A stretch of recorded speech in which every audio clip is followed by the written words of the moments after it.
아멘. 95장 하신 후에 수요 예배 시작하도록 합니다. 95장입니다.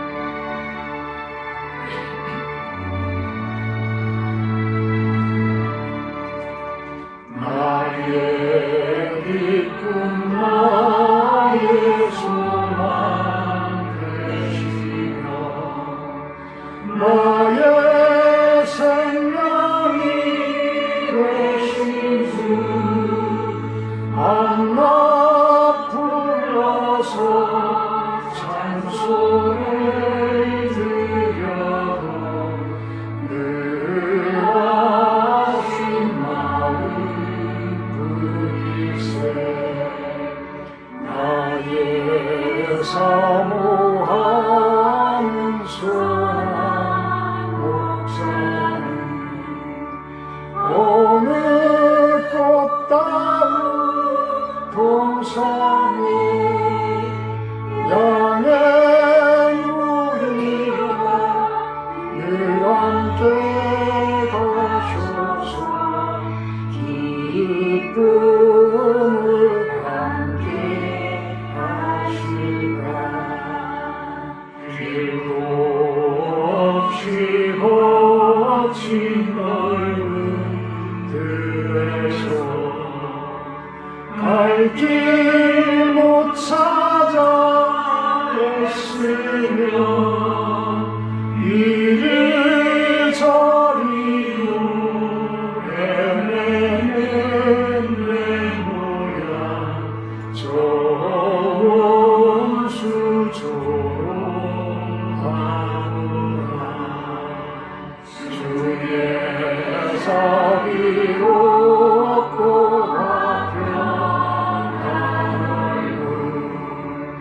모든 천사도 반기며 주의 놀라운 진리의 말씀에 전지하노라.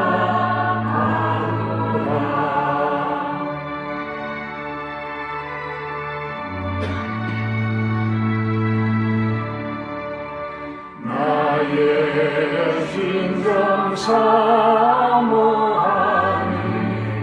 예수님 음성조차도 반갑고 나의 생명과 나의 참 소망은 오직 주 예수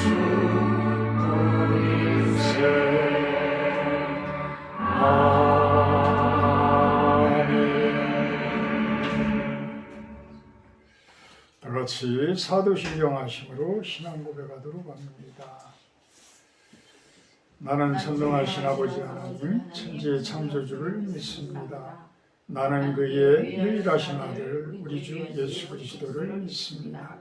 그는 성령으로 잉태되어 동정녀 마리아에게서 나시고 본디 빌라도에게 고난을 받아 십자가에 못 박혀 죽으시고 장사된 지 사흘 만에 죽은 자 가운데서 다시 살아나셨으며 하늘에 오르시어 전능하신 아버지 하나님 우편에 앉아 계시다가 거기로부터 살아있는 자와 죽은 자를 심판하러 오십니다.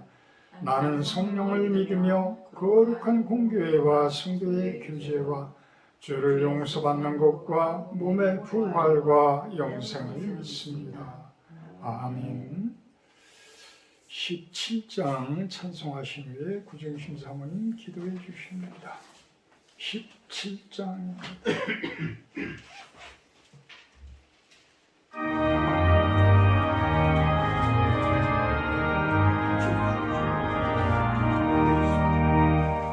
사랑의 하나님 이곳에 계시니 주 영광이 성전에 가득히 넘치네. 거룩한 주님 앞에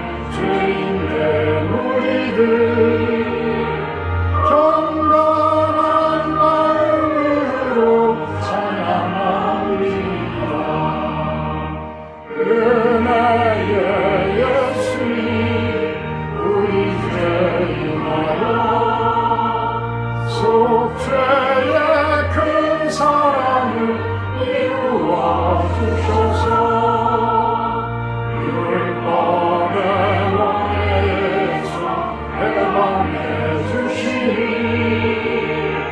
복음의 자유를 감사합니다.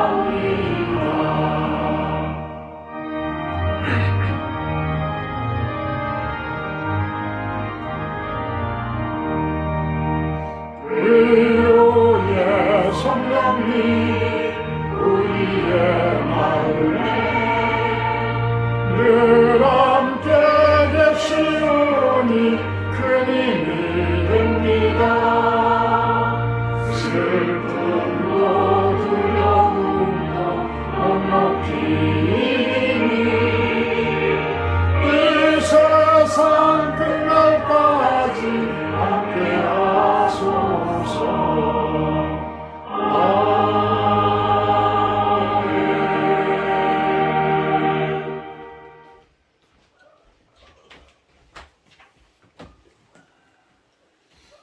사랑의 하나님 아버지 감사합니다. 죄로 죽을 수밖에 없는 저희들에게 생명을 주시고 더 풍성한 삶을 주시고자 우리를 부르신 주님, 주 안에서 화평을 얻고 성령의 충만함 가운데 살며 이 기이한 하나님을 누리는 삶을 살게 해 주시옵소서. 매일매일을 살아도 변화되지 않는 일상 속에서 문제 해결에만 초점을 맞추지 않게 하시고 나를 돌아보고 하나님 앞에 내 죄를 발견하며 통회와 자복으로 나아가기 원합니다. 아멘. 우리가 하나님의 징계를 성실히 받고 문제 해결이 먼저가 아닌 수치와 욕을 당하는 것이 오히려 하나님을 더 깊이 만날 수 있는 가장 안전한 길임을 고백하오니 주께서 어려움과 고통 속에 있는 지체들을 이 시간 찾아가 주시고 그 마음을 어루만져 주시옵소서. 아멘. 악한 원수 마귀는 관계를 무너뜨리고 분리시키며 우리와 하나님의 사랑을 끊으려 수단 방법을 가리지 않지만 환난과 적신과 곤고와 핍박이 올지라도 우리를 하나님의 사랑에서 끊을 수 없음을 고백합니다. 주님, 사랑하는 성도들을 살려 주시옵소서. 아멘. 건강 때문에 사투를 벌이는 지체들과 소통과 관계의 어려움으로 위기에 처한 가정들이 있습니다.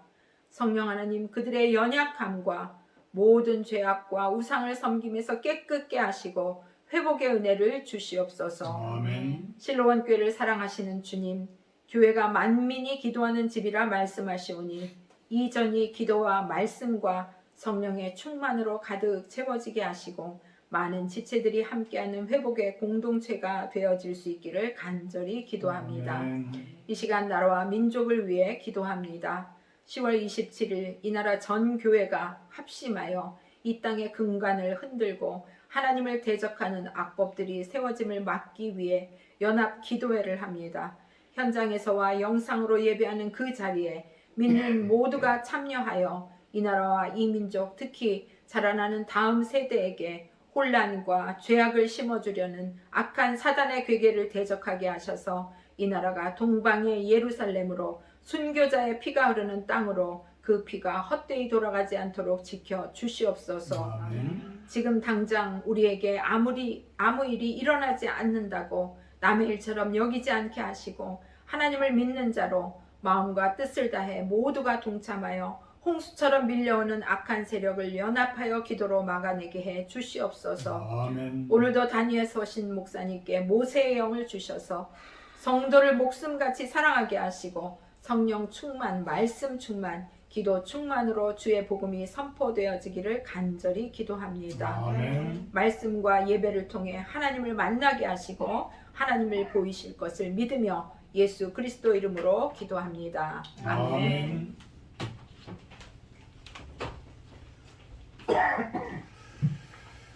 감사합니다. 오늘은 마태복음 1장 내용입니다. 마태복음 1장 17절에서 25절까지 제가 공독하도록 합니다.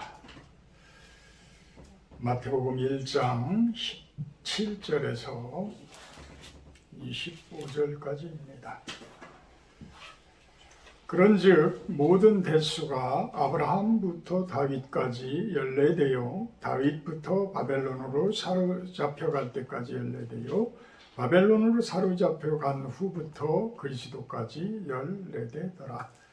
예수 그리스도의 나심은 이러하니라. 그의 어머니 마리아가 요셉과 약혼하고 동거하기 전에 성령으로 잉태된 것이 나타났더니 그의 남편 요셉은 의로운 사람이라. 그를 드러내지 아니하고 가만히 끊고자 하여 이 일을 생각할 때에 주의 사자가 현몽하여 이르되 다윗의 자손 요셉아, 내 아내 마리아 데려오기를 무서워하지 말라. 그에게 잉태된 자는 성령으로 된 것이라.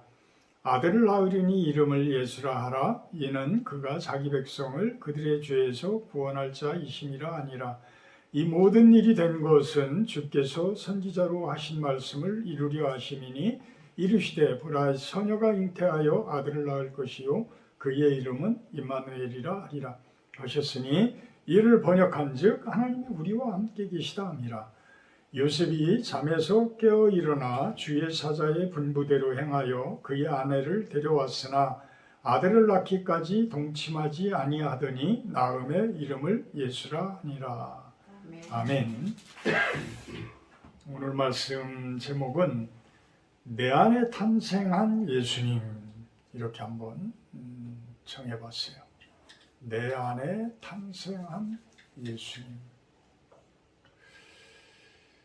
예수님은 왜 이 땅에 오셨을까? 예수님은 왜 이 땅에 오셨을까? 아브라함은 누구고, 다윗은 누구고, 스룹바벨은 누구며, 또 마리아는 누굴까? 요셉은 누굴까? 예수님은 어떻게 그들을 통해서 이 땅 가운데 오셨을까? 그 후에 2000년이 넘는 지금까지 우리는 그분을 믿고 또 우리가 따르고 있어요. 왜 그럴까? 왜 그럴까? 체험을 해보신 분들은 이해가 금방 가요. 근데 아직 체험을 해보지 못하신 분들은 아마도 이게 사실일까? 이게 진짜일까? 이런 퀘스천 마스크를 달고 계실 거예요. 근데 오늘 다시 한번 예수님께서 왜 오셨고, 예수님은 왜 내 안에 계셔야 될까? 왜 내 안에 계셔야 될까? 그것에 대해서 한번 생각을 해보도록 합니다.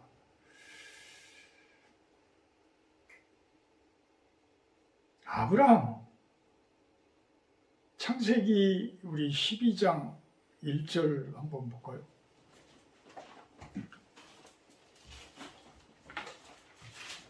창세기 12장 1절에서 3절. 여호와께서 아브라함에게 이르시되 너는 너의 고향과 친척과 아버지의 집을 떠나 내가 네게 보여줄 땅으로 가라. 내가 너로 큰 민족을 이루고 내게 복을 주어 내 이름을 창대하게 하리니 너는 복이 될지라. 너를 축복하는 자에게는 내가 복을 내리고 너를 저주하는 자에게는 내가 저주하리니 땅의 모든 족속이 너로 말미암아 복을 얻을 것이라. 신지라. 자, 아브라함은 어디를 떠나요? 갈대아 우르 하란을 떠나요. 갈대아 우르는 지금으로 이야기하면 이라크와 쿠웨이트 지방을 이야기를 해요. 더 가까이는 아마 쿠웨이트 지방에 가까울 거예요. 그렇지만 하여튼 이라크가 워낙 큰 또 땅이기 때문에 그 티그리스 유프라테스 강 제일 아래 지역.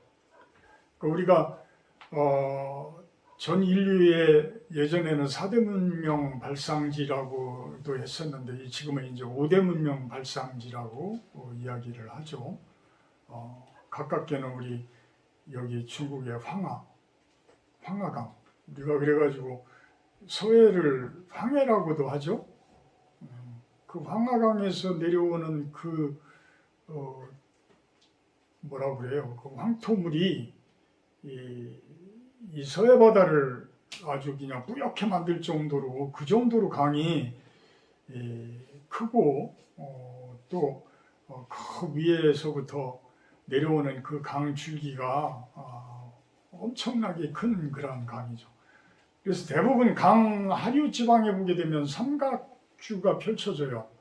강이 바다로 들어가기 전에는 이 유속이 느려지기 때문에 강물이 이쪽으로 가다가 그 다음에는 이제 그쪽에 흙이 쌓이면 다른 쪽으로 가고 다른 쪽으로 가고 그래서 강 하류 지역에는 아주 비옥한 평야지대가 형성이 되어져요. 그래서 그곳에 이제 사람들이 농사짓기도 편하니까 그곳에서 정착을 해서 사람들이 생활을 하게 되죠. 황하 문명이 그 다음에는 인도에 있는 인더스강 유역에 있는 인더스 문명, 지금 아브라함이 나오는 이 지역인 메소포타미아 문명이 되어지죠. 그 다음에는 지금 이제 그 인도 안데스 그 아메리카 쪽에 그쪽에 이제 잘 밝혀지지 않는 부분들인데 그쪽 문명이 이제 이야기가 되어지고 이집트 문명이 이제 또 되어지죠. 그래서 지금 가장 가까이에는 이 메소포타미아가 어떻게 보면 인도하고도 가깝고 이집트하고도 가깝고 이집트하고는 상당히 가깝죠. 그래서 이 성경에서는 지금 애굽이라고 이야기하는 부분들이 다 아주 연관되어져 있는 그런 부분들이에요. 그래서 사실 유대인들도 따지고 보면 아브라함의 자손이에요. 그럼 아브라함의 자손들은 아브라함은 누구의 어디에서 출발되어졌다고요? 메소포타미아에서 출발되어진 거예요. 그러면 지금 중동 지역에 있는 그 많은 사람들은 결국은 아브라함 자손들이에요. 아브라함 자손들. 다만 종교가 유대교에서 지금 예수인 기독교가 이제 파생되어져 나왔고 그로부터 한 500년, 600년 후에 이제 지금의 이슬람권이 이제 생겨나게 되어진 거예요. 그러면서 제가 알기로는 그분들도 이 지금 구약 성경에 대한 이 부분에 아브라함의 이 계보에 대해서는 다 순응을 하는 걸로 알고 있어요. 순응을 하는 걸로. 어쨌든 간에 지금 아브라함이 갈대아 우르를 하나님께서 떠나라고 할 때에 아브라함이 하나님에게 다가선 모습이 아니라 하나님이 아브라함에게 다가선 모습이에요. 그래서 아브라함에게 지금 명령을 하고 있는 거예요. 너의 본토 집을 떠나라는 얘기야. 친척 아비, 친척집, 옛날부터 내려오던 그 가문의 그 과정들을 떠나서 어디로 가라? 어디로 가라? 내가 네게 보여줄 땅으로 가라. 아브라함은 순종을 했어요? 안 했어요? 했어요. 그래서 아브라함이 순종을 했기 때문에 아브라함은 가나안 땅을 직접적으로 들어가서 그곳에서 생활을 하고 했지만 그 가나안 땅 전체를 정복을 한 것은 여호수아와 갈렙에 의해서 그곳이 들어가지고 완전한 정복은 완전한 통일왕국은 누구 때에 이루어져요? 다윗 왕이라는 분에 의해서 그 통일왕국이 이루어져요. 그래서 이 다윗 왕은 지금의 예루살렘인 시온산성을 만들어요. 시온산성. 그래서 지금 아랍권에서는 이란 쪽에서 계속해서 지금도 공격하는 게 무엇을 공격을 해요? 시오니즘이라는 그런 용어를 쓰면서 공격을 해요. 시오니즘이라는 이야기는 이스라엘 민족이 다윗 왕국에 의해서 그 엄청난 고대 근동 지방을 통일을 하다시피 해서 만들어 놨던 그 왕국이 철저히 무너지고 예수님을 십자가에 못 박고 난 후로 AD 70년에 로마에 의해서 완전히 초토화되어져요. 그래서 다 쫓겨나. 지금의 이스라엘이 그 지방에서 다 쫓겨나. 이렇게 쫓겨나서 전 세계적으로 다 흩어져 버려. 근데 가장 많이 간 게 어디 쪽에? 유럽 쪽으로 제일 많이 가. 가까우니까 유럽 쪽으로 제일 많이 간 거예요.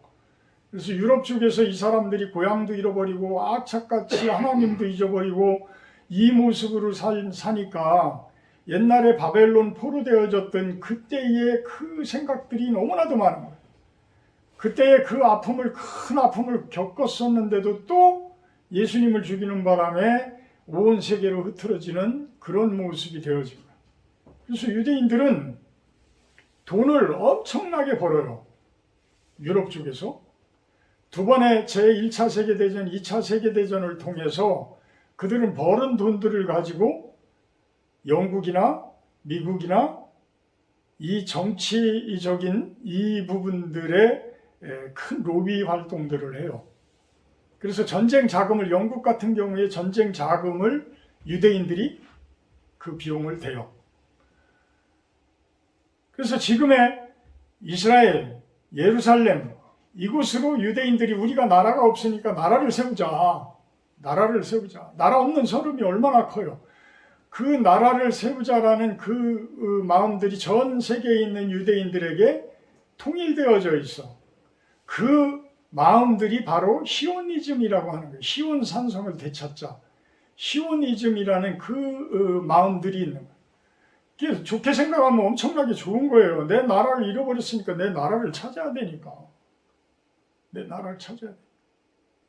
그래서 그 부분들을 1948년도에 영국으로부터 미국으로부터 그 승인을 받아서 그 전부터 자꾸만 그 가나안 땅에 지금의 이스라엘 그 땅에 땅을 사서 들어와요. 유대인들이 계속해서 들어오면서 48년도에는 아예 이제 이스라엘이라는 나라를 선언을 해요. 근데 이 선언을 하는 날에 이집트를 중심으로 한 중동 국가들이 뭐를 하냐면 전쟁을 선포를 해요. 그래서 중동 전쟁이 최초로 일어나는 거예요. 지금은 뭐 5차, 6차 뭐 정확히는 모르지만 그 정도 중동 전쟁이 지금 계속 일어나고 있는 거죠. 자, 왜 그렇게 이 사람들은 그 지금의 이스라엘 땅, 예루살렘 땅, 이 가나안 땅에 대해서 왜 그렇게 집착을 할까? 왜 그렇게 집착을 할까? 그 사람들은 나라가 없는 것을 알아봤기 때문에. 지금 우리로 이야기하면 집이 없어. 집이 없어. 아프죠? 그죠? 집이 없으면 아파. 왜? 좀 살만하면 집주인이 내보낼 수도 있고, 또 집주인이 와가지고 때로는 또 안 좋은 집주인들은 막 이것저것 그 꼬투리 잡아서 또 집을 더럽게 쓴다는 둥, 뭐 한다는 둥, 막 그렇게 서러움을 줘요. 저희들도 뭐 예전에 그렇게 집 없이 살아왔기 때문에 이제 알죠. 근데 집을 한번 가져보면, 집이라는 것을 한번 가져보면 그 집은 우리들에게 참 평안함을 줘요. 아늑함을 줘요. 왜 그럴까요? 내 집이니까. 내 집이니까. 내 가정이 자리 잡을 수 있는 곳이기 때문에. 요즘에는 뭐 자산 운용을 잘 하시는 분들 같은 경우에는 집을 안 갖고 그 돈 가지고 오히려 투자를 하고 그냥 월세를 사는 것이 훨씬 더 유리하다고까지도 얘기들을 하고 하는데, 글쎄요. 가정이 안정되기 위해서는 몰라요. 제가 건축을 전공으로 해서 그런지 집이라는 부분이 안정이 돼야 된다. 가정이라는 부분이 안정이 돼야 된다. 그것같이 우리들에게 힘이 되어지는 것은 없다. 그건 어떻게 보면 예수님을 몰랐을 때의 얘기예요. 예수님을 몰랐을 때의 얘기예요. 어쨌든 그곳에 그 가정에 예수님이 더 플러스가 되면 이거는 엄청난 시너지 효과가 일어나. 왜? 육체적인 가시적인 그러한 집에, 안정적인 집에 영적이고 보이지 않는 그 참된 집이, 참된 쉘터가, 우리가 쉴 수 있는 그 낙원이 플러스가 된다면 이것같이 좋은 게 어디 있겠어요? 그죠? 이스라엘 민족이 왜 이렇게 힘들어요? 왜 이렇게 힘들어요? 이사야 선지자가 수도 없이 그렇게 이야기하고 많은 선지자들이 마음을 찢어라, 마음의 할례를 받아라, 이렇게 수도 없이 이야기들을 하는데도 그들은 그냥 포피만 베는 그 할례만이 자기네들이 최고인 줄 알아. 전 세계적으로 우리는 하나님께서 선택하신 민족이야. 눈에 보이는 그걸로만. 그래서 그 할례받은 그 모습으로만, 물론 그 속에는 내면적인 부분도 있겠지만, 그렇지만 지금 중동에 전쟁이 일어나고 그렇게 무참히, 물론 처음에는 자기네들이 피해를 입었지만 그렇게 무참히 짓밟고 힘약한 나라들을 지금 막 이제는 이란까지 때리려고 그러잖아요. 그러니까 중동 전쟁을 점점 자꾸만 늘려나가는 거야. 자기네들이 힘이 워낙 강하니까. 거기에 미국까지 플러스가 돼 있으니까. 근데 전 세계적으로 우리가 성경적으로 이야기를 하면 예수님이 아니고서는 평화가 어려워요. 평화가 없어요. 예수님이 아니고서는 참 평강이 주어지기가 힘들어요. 이스라엘만 쳐다봐도 그렇잖아요.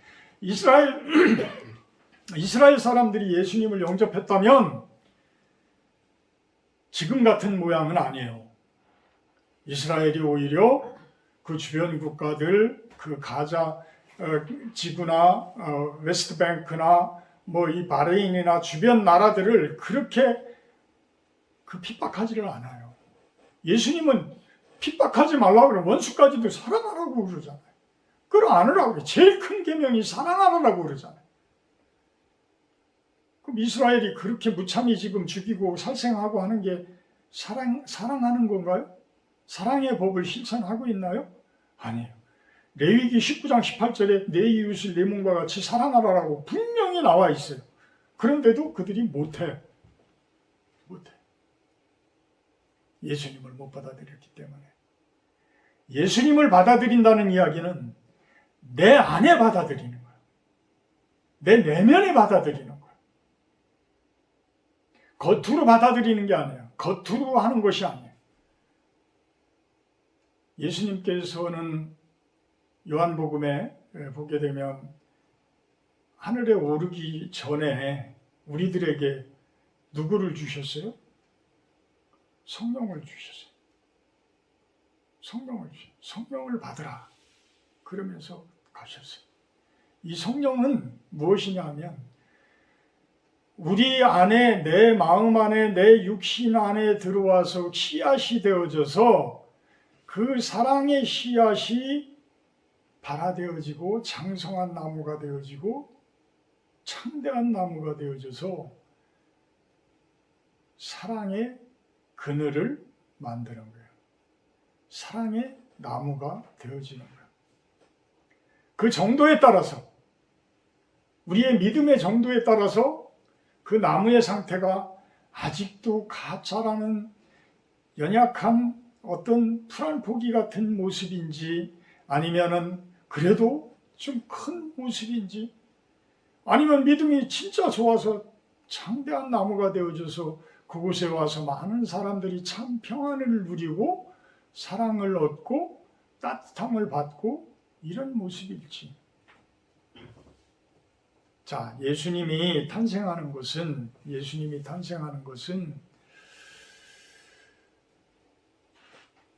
믿지 못하는 사람들이 보면 허황된 얘기예요. 허황된 얘기예요. 저도 대학교 때 저는 믿게 된 게 이제 그때부터 한번 이야기를 해볼게요.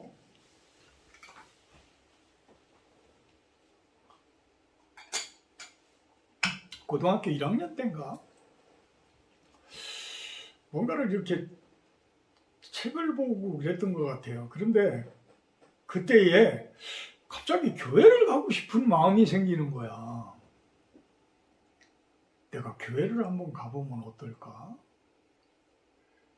근데 우리 집은 우리 외할머니가 작은 절을 운영을 할 정도로 그렇게 이제 그때는 이제 뭐 토템이 미신적인 이제 그런 절이었으니까 그런 작은 절이었는데 이제 박정희 시대 때에 박정희 정권 때에 그 제대로 허가받지 않은 절들은 다 부셔버렸어요. 그래도 대단했던 거야. 그죠? 그 정상적인 허가를 받은 절 같은 경우에는 사찰 같은 경우에는 놔뒀지만 그렇지 않고 미신적인 이런 것들이 많이 가미되어진 그러한 뭐 어떻게 보면 뭐 점집이라고 할까? 지금 이런 데 있는 그런 것들. 근데 우리 외할머니는 이제 작은 절을 운영을 하셨어. 그 전부터 다른 분이 하던 거를 이렇게 인수받아서 하셨으니까. 근데 박정희 대통령 그분이 그냥 강제 철거 강제 철거를 시켜버려요. 지금 같으면 난리가 나지, 그죠? 남의 사적인 재산인데 어떻게 그거를 강제 철거를 시켜버려요? 그때는 보상도 없어. 그냥 강제 철거야, 그냥. 그러니까 저런데 점집 뭐 이렇게 있는 그런 것들 무허가 건축물이면 그냥 다 철거시켜버린 거야. 근데 그때 교회를 가고 싶다라는 마음이 생겼는데 얼마 후에 그때 당시에는 시골이니까 이제 우리 뭐 여자분들은 여자 누님들이나 뭐 이런 분들은 다 구로공단이나 막 이렇게 서울로 이렇게 일하러 올라왔잖아요. 이제 조카인데 제 조카뻘인데 나이가 나보다 10살 정도는 많았어. 그 여자 조카 되시는 분이 어떻게 이제 휴가를 받았는지 내려와서 나를 전도를 했어. 믿음이 워낙 그때 당시에는 뭐 교회들이 막 워낙 부흥하고 영성들이 워낙 그냥 좋았으니까 그래서 그 집에 이제 우리 누님 되시는 분하고 뭐 우리 어머니 뻘이죠. 어머니 뻘인데 이제 우리 저기상으로는 누님 뻘이야. 그러니까 그 가정도 다 교회 나가고 저도 교회를 이제 나가는데 그다음부터는 이제 우리 어머니하고 우리 외할머니하고 나를 핍박을 하는데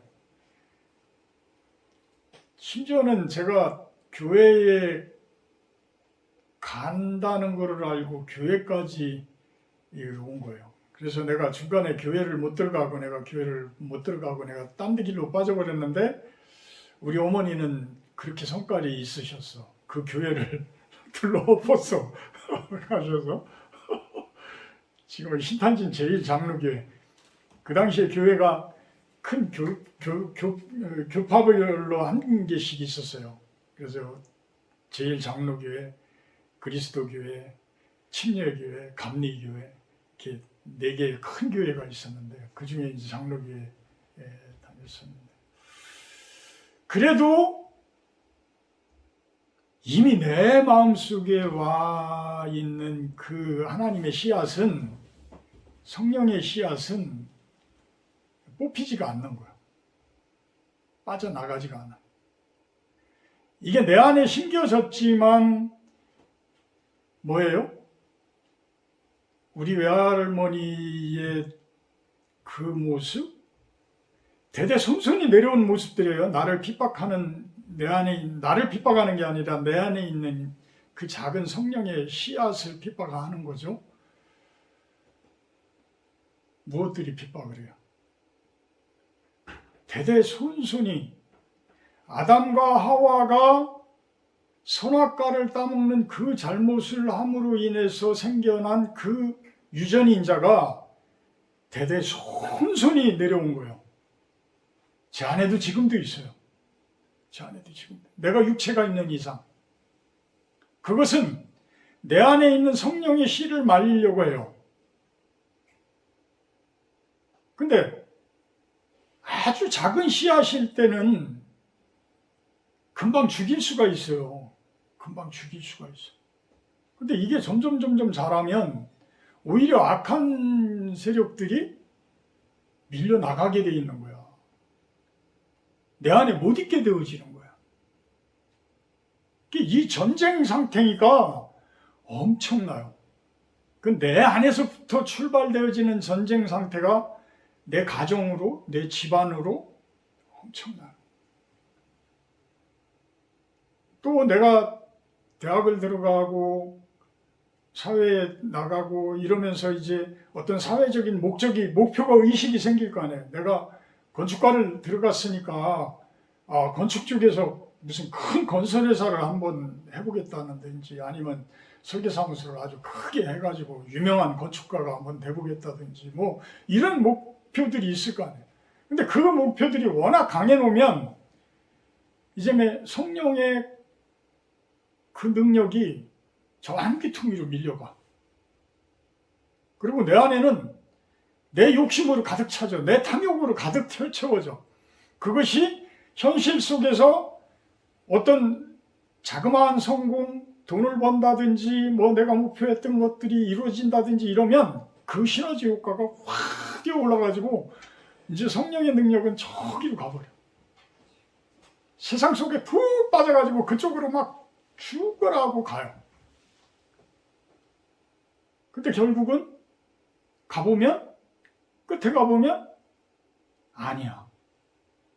그게 아닌 거야.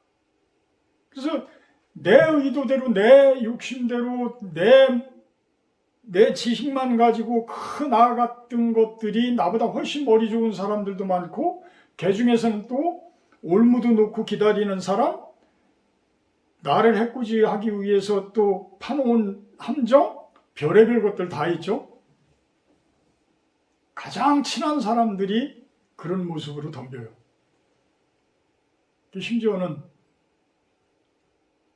보증서게 하고 그러면서 그 딸려 들어가는 그 함정 속에 다 끌려 들어가서 결국은 그 책임을 다져야 하는 그런 모습들까지 되어지고 다 잃어버리고 나서 이제 돌아오려니 얼마나 힘들어요. 돌아온 탕자의 모습이야. 돌아온 탕자. 근데 돌아온 탕자가 왔을 때 반겨주는 사람이 한 분 계셨죠. 누가 반겨줘요? 아버지가 반겨줘요. 형제들도 다 싫어하는데 쟤는 저 가진 거 가지고 허랑방탕하게 룰루랄라 기생들하고 놀고 그러면서 다 써서 다 없앤 저 아들을 뭐하러 위해 줍니까, 아버지? 근데 그 아버지는 쫓아나가서 입을 맞추고 좋은 옷을 해입히고 좋은 반지를 끼워서 잔치를 벌여줘요. 이게 누구예요? 우리 하나님이신 거예요. 우리 하나님. 왜?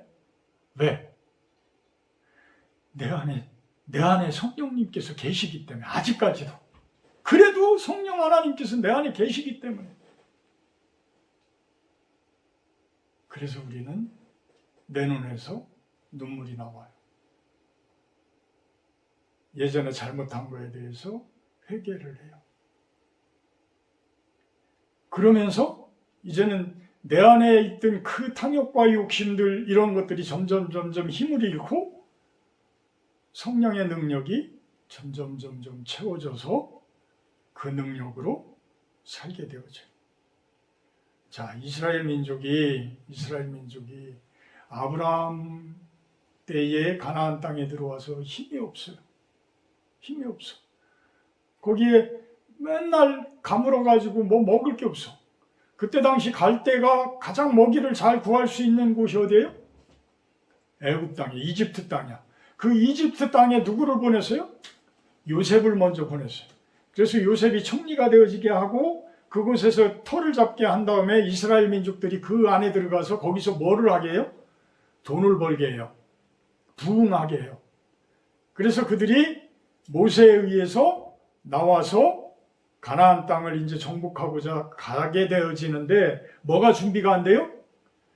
물질적인 것, 육체적인 것 준비가 다 됐는데 마음이 준비가 안 돼. 영적인 것이 준비가 안 돼. 성령이 안 채워져. 그러니까 그 성령을 채우는 과정이 뭐예요? 광야 40년의 과정. 광야 40년. 그래서 광야 생활 가운데에 그들은 영적인 것을 채우고 나서 가나안 땅을 들어가게 되어져요.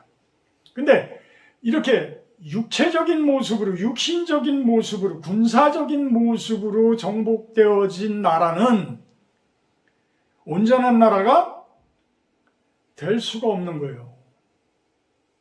될 수가 없어. 그걸 알아. 하나님께서는 알아. 그래서 이스라엘 땅에 이스라엘 민족에게 누구를 보내요? 예수님을 보낸 거야. 예수님을 보낸 거야. 근데 예수님을 유대인들이 받아들였으면 글쎄요. 어떻게 될지 모르겠어요. 근데 하나님께서는 그 뜻이 아니었어. 유대인들이 예수님을 배척하는 바람에 그 예수님이 누가 얻게 돼요? 예수님을 누가 얻게 돼요? 이방인들인 우리가 받게 되어지는 거야. 전 세계가 받게 되어지는 거야. 얼마나 큰 일이에요. 나중에 유대인들이 예수님을 영접할 거예요. 그러면 이 세상이 진짜 어떻게 보면 끝이 날 수가 있어요. 무엇으로 끝이야? 무서운 이야기가 아니에요. 이 세상이 사랑으로 끝을 맺을 수가 있다라는 거예요. 유대인들이 예수님을 받아들이게 돼요. 근데 유대인들이 예수님을 받아들이게 된 과정까지는 어떻게 보면 무슬람권에서도 이슬람권에서도 예수님이 선지자라고까지는 지금은 이야기를 하니까 그들은 더 빨리 받아들일 수가 있어. 그래서 최종적으로 그 유대인들 그 안에 임마누엘 하시는 예수님, 임마누엘 하시는 예수님, 그 모습이 되어지면 세상은 진짜 많이 달라질 것이다. 엄청나게 달라질 것이다. 자, 18절에 보게 되면 마리아가 요셉과 약혼하고 동거하기 전에 성령으로 잉태된 것이 나타났더라. 자, 이것은 하나님께서 이 세상에 가시적인 하나님으로 보이기 위해서는 이 방법밖에 없어요. 이 방법밖에 없어. 사람을 하나님으로 만들 수는 없잖아요. 그리고 남자들의 그 씨앗 가운데에는 아담과 하와 때부터 내려오는 그 어둠의 그 유전인자가 있기 때문에 정결한 모습으로 하나님께서 탄생할 수가 없어요. 예수님께서 탄생할 수가 없는 거예요. 그렇기 때문에 하나님께서 이 세상의 가시적인 모습으로 하나님께서 나오시기 위해서는 성령으로 잉태돼서 나오는 방법밖에 없다는 얘기야. 성령. 그래서 성령 플러스 육신이 되어져야 되는데 이 부분이 육신 쪽은 마리아의 그 순결한 그 처녀의 그 모습이라는 거예요. 이 부분을 과학에 의해서 자, 과학도 하나님께서 만들어 놓은 법칙이에요. 하나님께서 만드는 법칙은 누가 깰 수 있어요? 하나님만이 깰 수 있는 거예요. 사람은 못 깨. 사람은 절대 깰 수가 없어. 그렇지만 하나님은 그 법칙을 깰 수가 있어. 깬다라는 표현보다는 초월할 수가 있다라고 저는 표현을 할게요. 초월할 수가 있다. 자, 이 부분을 이제 우리한테로 적용을 하면, 여러분들이 이 교회에 오시게 된 것도 제가 알기로는 예전에 교회 다니셨던 분들이고 한동안 안 다니시다가 다시 우리 실로원 교회에 오시는 거예요. 저도 그랬어요. 자, 이게 왜 그럴까? 아까 말씀드렸듯이 하나님의 씨앗이 내 안에 들어와 계시기 때문에, 내가 교회를 안 다니더라도 그 씨앗은 이미 심겨져 있어. 이미 내 안에서 나무로 장성하고 있는 거야. 크고 있는 거야. 그래서 우리가 세상 속에서 아무리 나쁜 일을 하더라도 양심의 가책을 느끼면서 그곳에서 하나님을 찾을 때도 있고 눈물을 흘릴 때도 있고 이러면서 살아왔던 거예요. 여러분들이 이 교회에 와서 이렇게 예배를 드린다는 것은 이미 하나님의 사람들이에요. 이미 성령님께서 여러분들 마음속 안에 들어가셔서 그 안에서 계시기 때문에 이미 여러분들은 완전하지는 않지만 예수님의 마음으로 점점 성화되어져 가고 있는 거예요. 마음이 성화되어지면 육신도 쫓아와줘요. 몸도 쫓아와줘요. 얼굴이 환해져요. 얼굴도 부드러워져요. 얼굴도 예수님 닮아져요. 이게 바로 성화되어지는 거예요. 내가 그렇지 못하다는 이야기는 그만큼 함담하네요. 그만큼 예수님 닮아가는 성령님께서 능력이 내 안에 충만되어져야 돼. 자꾸만 그러기 위해서는 우리가 뭐를 해야 돼? 자꾸만 하늘의 일을 생각해야 되고 말씀을 받아들여야 되고, 그 방법은, 가장 좋은 방법은 성경 보는 것이고 기도하는 것이고 하나님과 함께 하는 거예요. 그게 가장 좋은 길이에요. 그렇게 됨으로 인해서 자그마한 것부터 내 안에서부터 하나 변해져 가는 거예요. 이게 바로 임마누엘이라고 표현을 하는 거예요. 임마누엘. 엘은 엘로힘, 우리 손주의 이름이 엘이지만 엘로힘, 하나님을 이야기를 해요. 하나님. 임마, 우리와 함께 하시다. 우리와 함께 하시다. 누가? 엘. 하나님께서 우리와 함께 하시다. 하나님께서 내 안에 함께 하시기 때문에 내가 하나님 안에서 살아갈 수가 있는 것이다. 결론은 뭐냐면, 성령이 충만되어진 여러분들의 모습이 되어지게 되면 여러분들의 삶은 지금보다 훨씬 더 평화로워요. 지금보다 훨씬 더 평강해요. 왜? 하나님 나라가 점점 세워져 가기 때문에. 어디에? 내 안에. 내 안에 세워져 가기 때문에. 그래서 이 말씀 하나만 보고 끝내도록 합니다.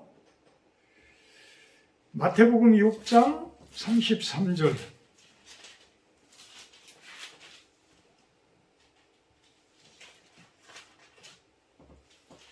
우리 다 같이 한번 읽어볼까요? 그런즉 너희는 먼저 그의 나라와 그의 의를 구하라. 그리하면 이 모든 것을 너희에게 더하시리라. 자, 이 말씀을 믿어야 돼. 이 말씀을 믿어야 돼. 이 말씀 믿고 그냥 하나님 나라로 가는 길만 묵묵히 걸어가세요. 묵묵히 걸어가. 하나님 나라를 이루려고 하는 그 길만 묵묵히 걸어가. 내 안에 뭐 이것저것 생각하는 그 모든 것들이 결국은 하나님 도움 없이는, 성령님 도움 없이는 못 이뤄가요. 이룰 수가 없어. 세상 사람들이 돈 많이 벌고 사업적으로 성공하고 하는 것 같지만 성경적으로 바라보고 영적으로 해석을 하면 하나님 없이는 하나도 못 이루는 거야. 하나님 없이는 하나도 못 내려. 나중에 죽어서 하나님 앞에 갈 때 뭘 가지고 가요? 하나님께서 칭찬할 수 있는 것은 하나님 말씀대로 사는 것을 칭찬을 하는 것이지 사람 욕심대로 이룬 것을 칭찬하는 하나님이 아닙니다. 자, 이제는 우리들이 인생의 목적, 그의 나라와 그의 의를 구하라. 그리하면 그 모든 것을 너희에게 더하시리라. 이 부분에서 인생 사는 것을 포기하라는 이야기가 아닙니다. 내가 하고자 하는 일을 하나님께 의뢰를 하면서 그것이 과연 내가 목표로 삼은 일들이 과연 하나님 나라의 일이냐는 얘기야. 하나님 나라의 일이라고 한다고 그러면 하나님께서는 완전히 힘을 줘서 여러분들이 추구하는 일들을 성공하게끔 만들어줘요. 성공하도록. 우리 한담이 요즘 오토바이 열심히 고치는 것 같은데 가령 예를 들면 그거예요. 내 지식만 가지고 막 한계가 있어. 근데 이제 하나님께 기도를 하면서 이렇게 하니까 뭐 안 풀리던 게 좀 풀리고 또 뭐 이렇게 좋게 만들어진다. 자, 그러면 하나님께서 도와주시는 거잖아요, 그죠?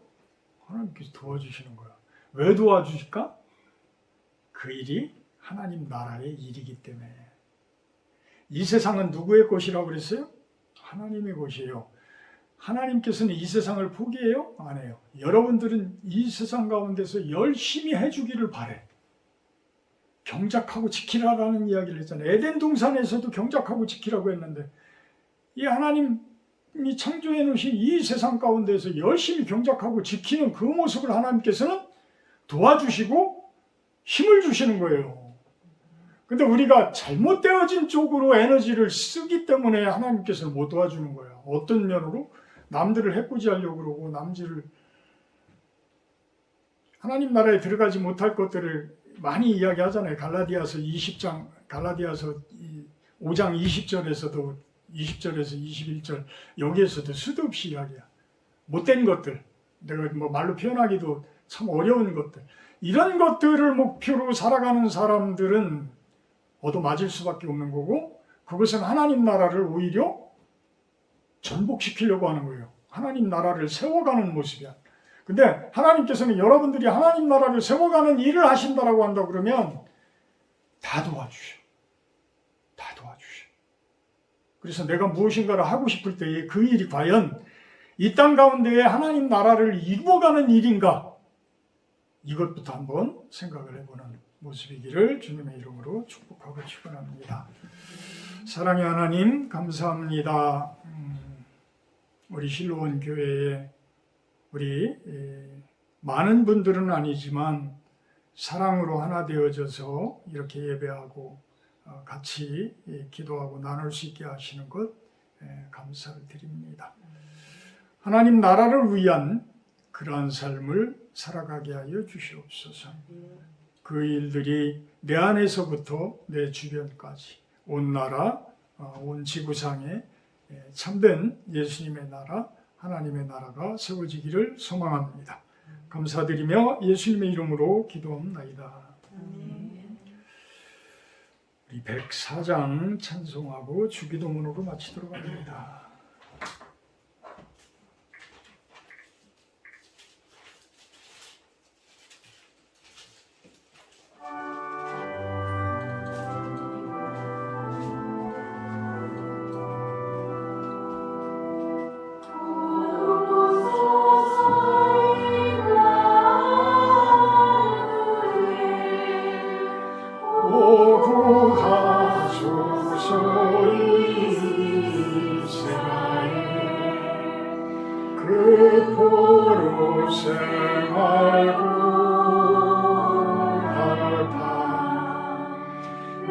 메시아 기다리라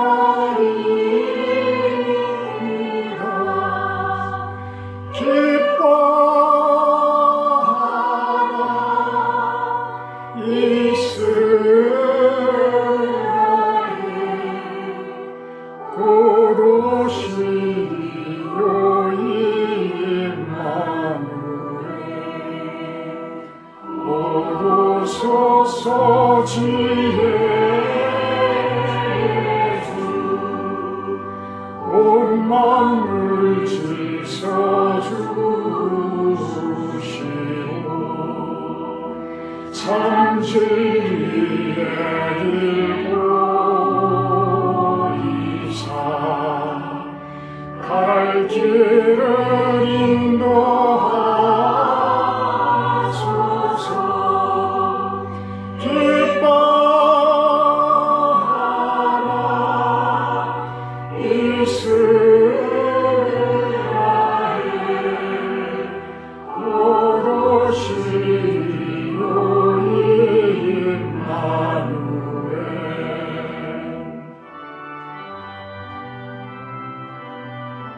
주소서 만의 주만 백성 한마음이 이루어 시기가 분쟁 없애고 참 평화 채워주소서.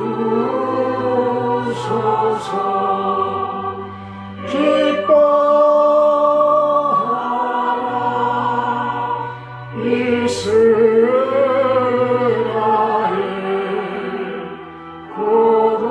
고로시리요 임마누엘.